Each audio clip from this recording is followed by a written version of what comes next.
Badger Politic. I'm Scott Stearns.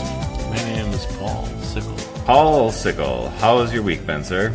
Not bad. Yeah, Brewers won tonight. Little come from behind. 2-game winning streak. Yeah. They took it to the Reds tonight.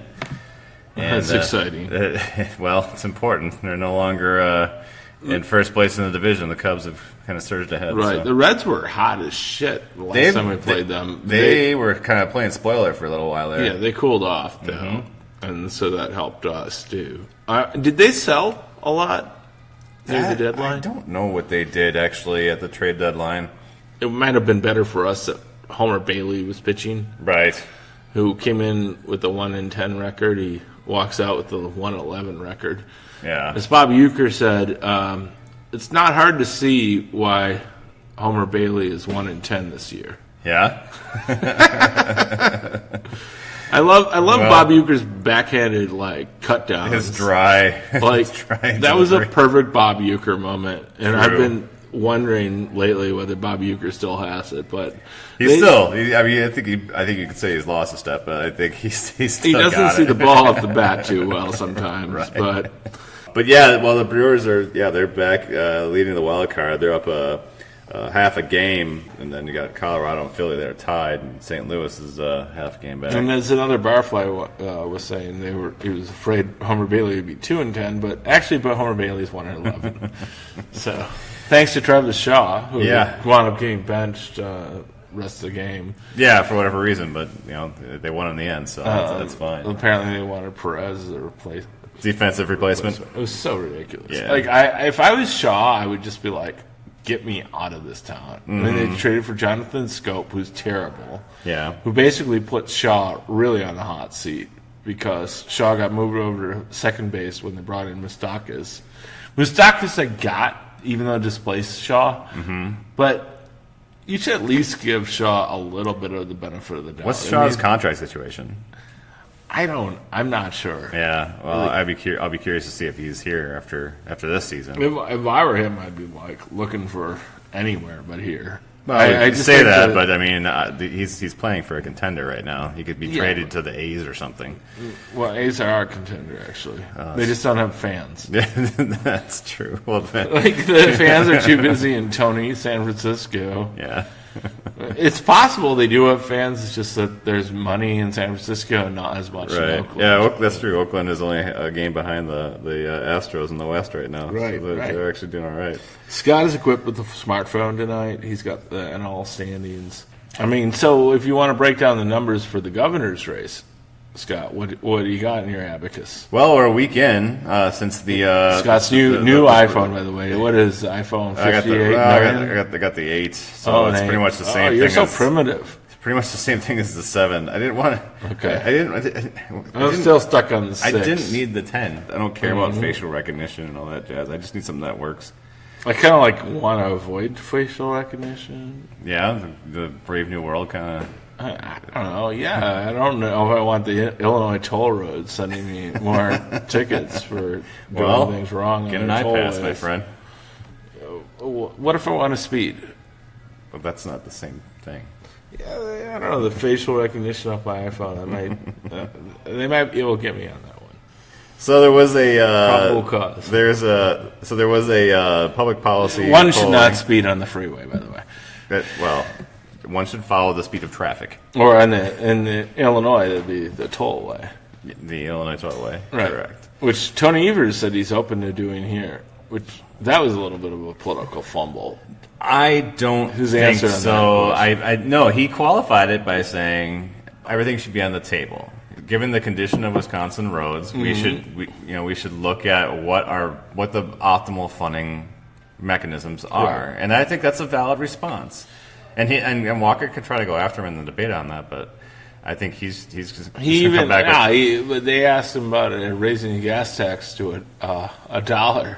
Yeah, and he still said, it's all on the table. But I think that's the proper response. I mean, that's the next line. You come across as more of a politician if you try to split these hairs and say well, no, obviously, we're not going to do this, but we're going to. I think the right answer would have been, it won't be $1. Yeah. I don't see that, but yeah. But then again, no, it won't be if $1. you had, you know what? If you had, just say it won't be $1. But this was the I won't morning, raise it by $1. This was the morning after, and it's wake up. It's when he and Mandela had their luncheon and stuff. Yeah, throw some cold water on your face. Have some more coffee, less dairy at the dairy bar. But yeah, there was a poll that came out the other day from Public Policy Polling, and I'm just shitting all over numbers were good. So Tony Evers 5 points ahead of Walker. Except what was the split on the poll? Well, let's go through. It was a Democratic oversample. Let's go through the numbers first. So it was Evers has 49% support to Walker's 44. Margin of error 4%. A survey of 600 Wisconsin voters 2 days following last week's primary election. Yeah, the breakdown is the respondents were 36% Democratic, 29% Republican, and 35% Independent. So there's that. I think you could probably make an argument that it's maybe a little bit too much of a skew between Democrats and Republicans, but it almost explains the difference between this and the Marquette poll. Yeah. Oh, absolutely. Which had, they haven't done a head-to-head. They hadn't recently. Yeah, there's supposed to be another Marquette poll coming out this week, Wednesday, right? And so that'll be telling. By the time this is uploaded, it'll probably be coming out right about then. So we'll talk about it next go around. But for this time, we've got this poll, and that's reason for optimism. I think coming out of the primary, He's trying to just seize on that momentum. Terry, who was on this last show, she wasn't impressed by it. She thought with the poll. Yeah, she thought it was a bad number. I kind of do myself.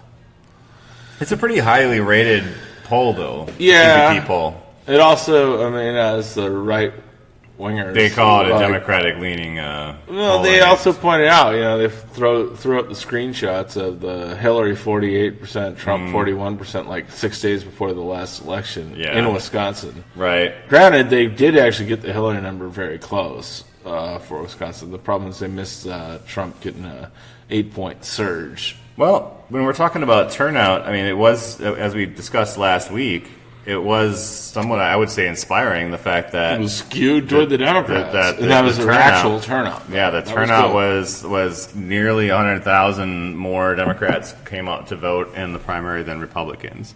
And then it was the U.S. Senate primary that was driving turnout on the Republican side, a race where a lot more money was spent on that, than the governor's I wonder race. how my Uncle Rick voted in the Republican primary. He said he voted. I know you weren't here, but he said he voted for Buchmer, and then he fessed up that he actually voted for Nicholson. He probably couldn't vote for a lady. I think that's maybe what it was.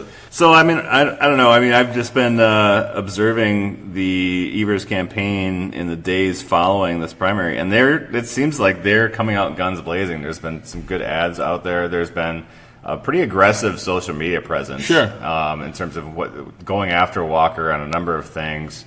And I haven't been following the social media all that much, but I've seen him on Twitter here and there, and you see the posts on Facebook and stuff. And I think Ebers has a good. Actually, it's not Ebers; it's the Greater Wisconsin Committee, which is funded by more progressive interest groups. Yeah, they do have some really good ads up, like defending him on the teacher caught with porn case. In fact, I will upload it to our site. Sure. It really is great. It contrasts. It's like, who would you trust more, a career politician or somebody who spent their career teaching? And explains like how stupid the whole thing was, and that Walker's just lying because he's been a politician for 25 years, and he's got no other life than being a politician. Well, basically. And I think we talked about this a few months back, that one of the most vulnerable things that Scott Walker has on his resume is the fact that he is a career politician. The guy really hasn't held a job since he dropped out of Marquette University. He pretty much went right into politics. He was in the state legislature. He tried to run against Gwen Moore and failed, and made it into the assembly, but then became county executive after the pension scandal. And Evers spent most of his career as an educator. In fairness, though, he did start running for office in 2001. Yeah, that was 17 years ago. Not quite 25 years. Yeah. Well, then again, he's older. He'd already had a career outside of politics. Right. Yeah. Yeah, exactly. I mean, this is a second. And he doesn't look like a natural politician. He looks like a middle school principal or like a high school principal. I mean, I would agree. And I mean, it's very reassuring in that sense. He seems like somebody I'd want to vote for. The question is, are there enough people that would want to vote for somebody? Right. And I mean, obviously there were 10 candidates originally on the ballot, and there were eight active running a week ago. So I mean, this is obviously about right now people unifying around the ticket, and I mean, I'm sure there are people that have been disheartened that their candidate didn't win and that Ebers won. But this is a bigger campaign. Most of the people I know in the city of Milwaukee are disappointed that Malin Mitchell. He got 45% of the city vote. Mm-hmm. I mostly work with folks in the African American community, and in the African American community, got about 74% of the vote. Yeah, that's. There, obviously there's a level of disappointment there that he didn't make it. Right. But this is obviously a bigger campaign than just one man, and if there's one thing I would express to young activists and people that are really, maybe they voted before casually because their friend brought them along or whatever, but this is maybe the first election where they feel truly engaged about and invested in the outcome. A lot of women were really interested in Calder Roy's. Yeah. There were some sort of lefty activists who were really into McCabe. Mm-hmm. And the question is, can all the McCabe, Roy's, Mitchell voters put away their sour grapes? Well, I would hope so, because Roy's has already endorsed Ebers. Yep. Mitchell, I saw it myself, actually. He made it very clear that he's endorsing Ebers. Yeah. When he conceded. I mean, first he made a joke about, if it weren't for Tony Ebers, we would have won. And then later, a few minutes later, he said, "Yeah, the more important election is November 6th, and we have to do everything we can to get Tony Ebers elected." Yeah, so, I just want to express that if you're going McCabe, to be, is McCabe though done it? Has McCabe come out and endorsed Ebers yet? Not that I've seen, but maybe that's something that's hopefully in the works. We'll have to see. But I mean, what's the wait? I mean, you know what? I might be wrong, and maybe McCabe has. I hope I'm wrong. I haven't seen it, but maybe I haven't been paying that close of attention. I haven't been following his Twitter feed religiously or anything. But it's just what I wanted to say is that it's important to keep in mind that, you know what, when it comes to primary voting, most of the time, or at least a lot of the time, your candidate isn't going to be the one to win. I mean, I think most of the times when I voted in primaries, I think it's probably the majority of the time my guy or girl did not win.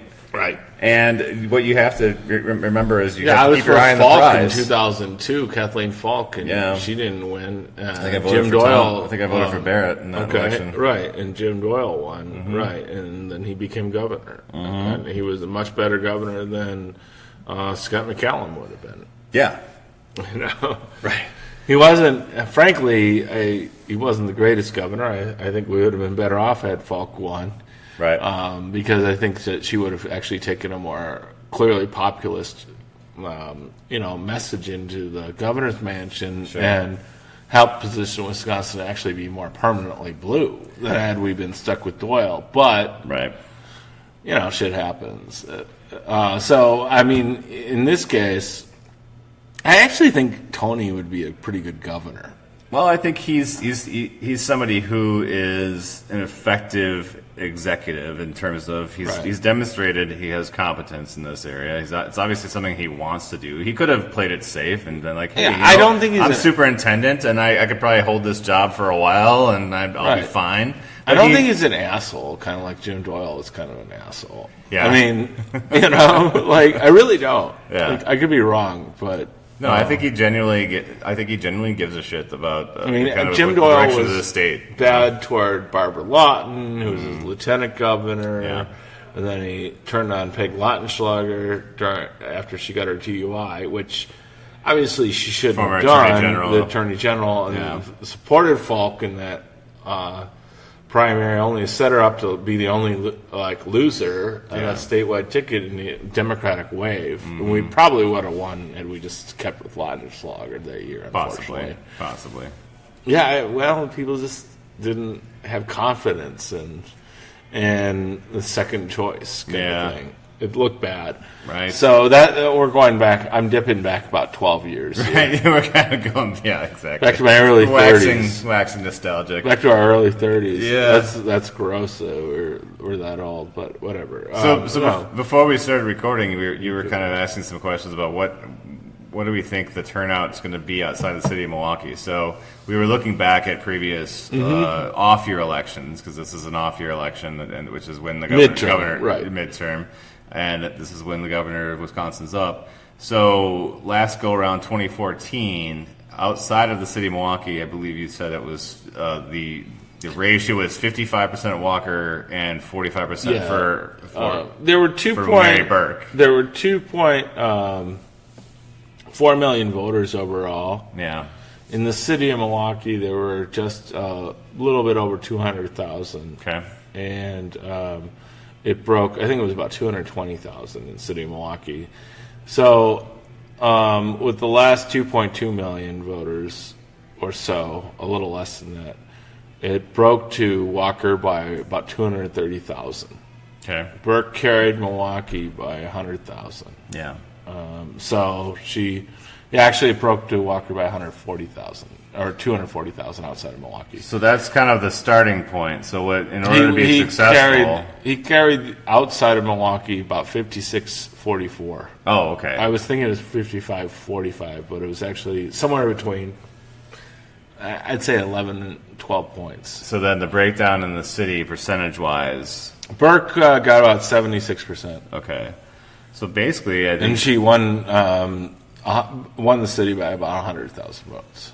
Do we think that Ebers can do better than 76% in the city of Milwaukee? Well, I'm not sure. Yeah. The issue, obviously, that wouldn't be enough, though. Yeah. It needs to. Yeah. What has to happen is we have to narrow the gap outside the city. Right. Which I think would happen in a 2018 type of scenario, which is more of a Democratic year than it was in 2014. Yeah. But let's say it's sort of a modestly Democratic year. So let's say the generic ballot comes down about, right now it's running about 7-8% toward the Dems. Let's say it closes to maybe half that, 3 or 4%. Right. And then you have to remember that's a national generic ballot. It's going to so fluctuate. You do the math in Wisconsin, and Wisconsin's already voted 1% the Republicans last time, while the nation went 2% Democratic, actually, in the popular vote, and that's the metric. So you basically take 3 points off the margin. So let's say you got a 4-point lead in the generic ballot, or even a 3-point lead. Yeah. Well, now you're down in Wisconsin to a even split. Yeah. And so that's where it'll come right down to Milwaukee. Yep. And so the question is, imagine you have an even split. Back Milwaukee out of it. How far can you lose by outstate? And then how many votes do you need to win in Milwaukee? Well, I mean, 76% is pretty big. Right. I mean, I think you could probably run it up a little bit more, but it's not going to be dramatically higher than that. Right. So I think, the problem I'm trying to point out is if we were to, say, cut the deficit from 2014 in half outstate. Yeah. So if it was like 53-47. Yeah. Is that what do you need in Milwaukee to make up the difference? Can we do that? Yeah. And well, the quick math would say at least a 120,000 vote margin, but more than likely, as much as it could be as high as 140,000, maybe even 150,000. And I think what we said is that the 2016 race, Hillary won 188 to 42. Yeah, so she won by 140,000 votes. So, and I would hope that this election will be even more. Actually, no, it was 188 to I think 50. Okay. She won by 130. Okay. 2,000. Still ballpark. Right. But I mean, I would expect that enthusiasm will be much higher in this race than it was in 2016 because obviously the stakes are higher. More people are engaged now. But then you're asking for midterm turnout to be higher than a presidential turnout. No, I don't. Well, right? No, Hillary. You are because Hillary I'm talking won about the differential. I'm going to say Hillary won Milwaukee, the city of Milwaukee, by about 140,000 votes. When I think back on it, it was about 188 to about somewhere in the high 40s, and so it was the same 76-24 split. Yeah, as Mary Burke had, with higher vote totals on both sides. So the question is that enough? And I mean, I guess that's enough, but the problem is when you go back down to our midterm turnout totals, where you had Burke beat Walker by about 100,000 votes in the city. Right. Can you drive it up? Can you run up the numbers that much higher? And I don't know. I don't know if you can get to 140. I think that's got to be your win number. Is 140,000 vote margin in Milwaukee. So that means probably you're talking about 190,000 votes to 50,000 votes in the city of Milwaukee. Right. That's pretty big. Basically the same turnout as you had in 2016. That's totally in a presidential year. Now, by comparison, Obama I think was at 234,000, and Romney had 56,000. Well, so there were 290,000 voters in 2012. It dropped to 246,000 in the last election. Yeah. So there was a drop of 44,000 votes in the city of Milwaukee. So by comparison, when Obama got 233 or 234 to 56, he won it by almost 180,000 votes. He won the city by almost 180,000 votes. So that's probably the highest anybody would ever get. Yes. Well, and do you remember that was higher than he did in 2008? Do you remember what it was in 2010, the year that Walker won against Barrett? Not precisely. It was much lower though than the 2014. Right. Okay. Yeah, I think there were 224,000 votes total cast. What was it in the recall? Recall. I'm trying to. It was higher. It was actually higher. Yeah, I remember it was not as high as. Actually, probably still not as high as presidential though. No, it wasn't. But it was the Hillary presidential. I mean, right. It was still lower than that. Yeah. So I think you'd have to at least hit the recall level. And the recall, I know this, Tom Barrett got 171,000 votes in the city of Milwaukee. And I think there were 240,000 votes cast.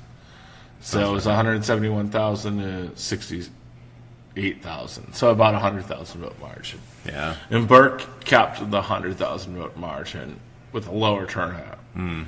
So the question is, can Ebers can he break more toward the Hillary level turnout? Yeah, versus the Burke turnout. Yeah. I think I'm not saying she can get to the Obama turnout. No, he's not going to. No, I wouldn't expect. I mean, that would fly. And we're also doing math on a podcast, which is a big. Well, we're also just talking general turnout. So, I mean, it kind of flies in the face of history that you would have an election, a midterm election with that level of turnout. Now, I mean, we've been surprised before. But people really want to get rid of Walker. Well, there you go. I mean, and I think this needs to be kind of the defining moment for Milwaukee. I think that you're starting to see that groups like Block, groups like MASH, Milwaukee Area Service and Hospitality Workers, they're doing a canvas too. Do you think Black leaders organizing communities? If these groups actually really pour resources into Milwaukee, you might see that kind of turnout, because you did see it around John Kerry, who was one of the most boring candidates ever.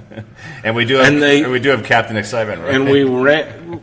That's what it reminds me of. It's the 2004 election. Yeah. We wound up winning the state totally on an outsized Milwaukee turnout by historical comparisons at the time. I mean, it was nowhere near what Obama did a few years later. Yeah. But it was the highest the Dems had ever won the city until then. Yeah. And that wound up carrying the state.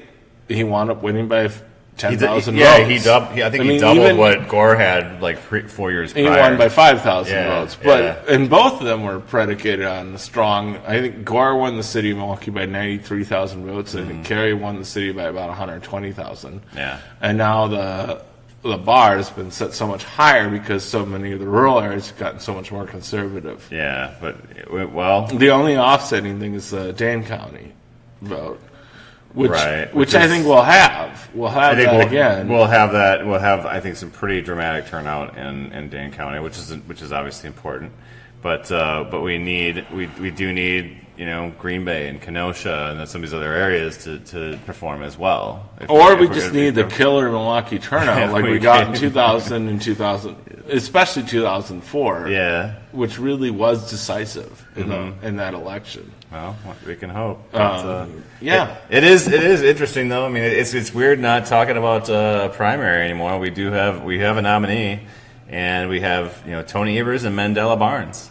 That's the ticket. That's what we're looking at in the 3 months ahead of us here. So now to get a little bit cynical, back to the polls.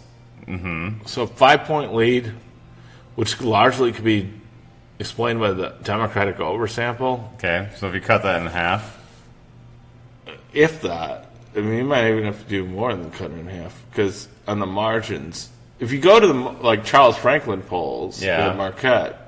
Usually you got a Republican oversample by 2 points. I think their last one was like +3, wasn't it? Right. If you do that, you totally wipe out the lead, and you have a Walker lead by about 2 points. Yeah, but I don't think we're going to see a +3 Republican electorate, and the primary that we just went through demonstrates that. Charles Franklin's going to come out with a poll in 2 days. Yeah, I'm very curious to see what his. He's been pretty consistent with his Republican leans in his polls, like in terms of sample size, not in terms of vote outcomes. Mm-hmm. And he's showed very close, approval, disapproval on Walker, slightly not approval actually. I think it was 47-45 last we checked. Yeah, I mean that'll be interesting to see kind of how that contrasts. And PPP with this had poll. a -4. I think it was 46-50 approval versus disapproval. Yeah. So the question, I have is, where are we going to be on Wednesday?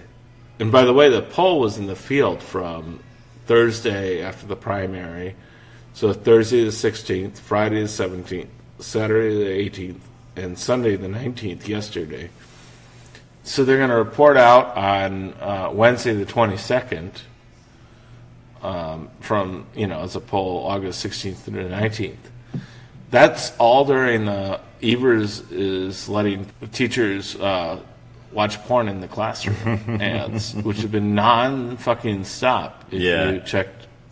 Well, I checked. I think the Ebers. There's that response, which is great. The response ad, I think, was ready in the can from the day that, or probably before Ebers won. That's fine. I think they were prepared because they knew this was coming. They haven't even raised enough money to raise it to air it outside of like a half ad by Milwaukee and Green Bay. Yeah. I don't think it's enough to. Probably doesn't have the penetration that it needs to. During the Marquette poll, it wasn't on at all. Yeah. It doesn't have the saturation at all. Yeah. Well, penetration might not be the right. It doesn't have the saturation that the Marquette poll did. There you go. So my point is, what's the Marquette poll going to say?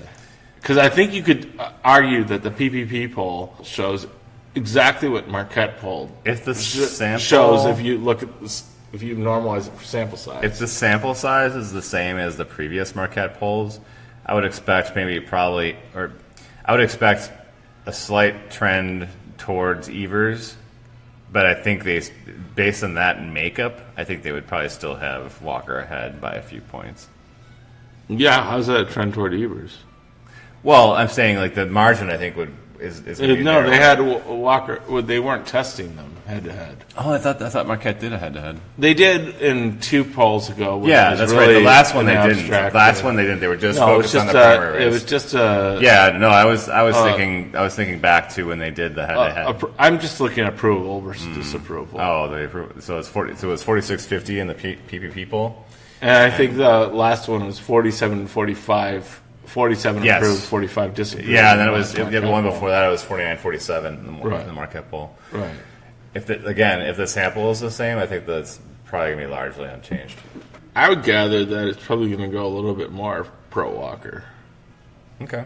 Just because people are kind of, Well, no, because they had Walker, in theory, if you just took approval, disapproval as a substitute for, I feel like I'm Uncle Rick right now, for his head-to-head, because that's oftentimes what you do with a sitting executive, especially, whether it be governor or president. Yeah. You do, so if you take 47-45, so Walker was 2 points ahead last time, and nothing in the PPP poll, which was fielded mostly before all those negative ads came out, showed that there was much of a difference when you control for what the sample's from. I think that gives you a baseline that, it's Walker +2, but I actually think when you throw in all those negative ads about the porn in the classrooms before Ebers the Greater Wisconsin Committee, frankly, on behalf of Ebers, was able to respond, I bet you it comes out Walker +4. Okay. Well, Walker maybe +5. We'll talk about it. It's it's supposed to come out midweek this week. So when you listen to this, the poll will probably already be out, but it will be. Yeah, I'm predicting it'll be Walker 50, Walker 50, Ebers 44 in the Marquette poll. At the end of the day, I mean, what do you think the chances are that we beat Walker? Not in the next poll, but on just November 6th. In November. I would say today I give Ebers a 60% chance. You were really bullish earlier. I think you just sound a little more despondent now. Is it at 60? I'll go 60. 55. I'm going to say 60. I've actually been very impressed with how quickly they've come out of the gate, being aggressive against Walker. I have too.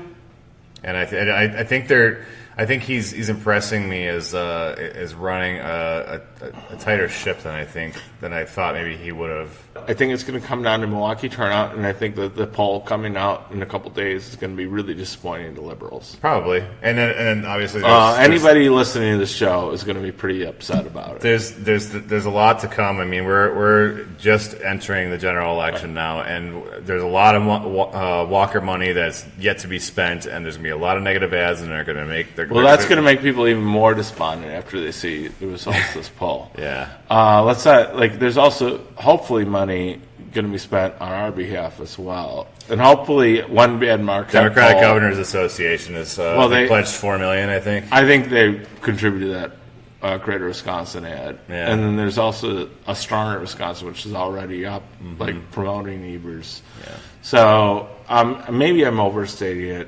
You know what? I'll go 49-45. Okay. Walker. I would say the matchup, again, assuming the makeup of the poll is the same as it has been previously, which there's no reason to expect that it wouldn't. Right. I'm going to say 49-46. 49-46. Yeah. I'll go 49-45. So I win a beer next time if Walker's over Ebers relatively to you pick Walker +3. I pick Walker +4. There we go. All right, folks. Unfortunately, in this next poll, but don't lose faith. It's one poll, but get ready. It's going to look ugly. It's going to look ugly very soon. We're getting into the meat of the season here. They've been beating the shit out of Ebers on TV for a week. It's going to look shitty. This is just the beginning. All right, folks. With that forward, and let's win in November anyway. Forward.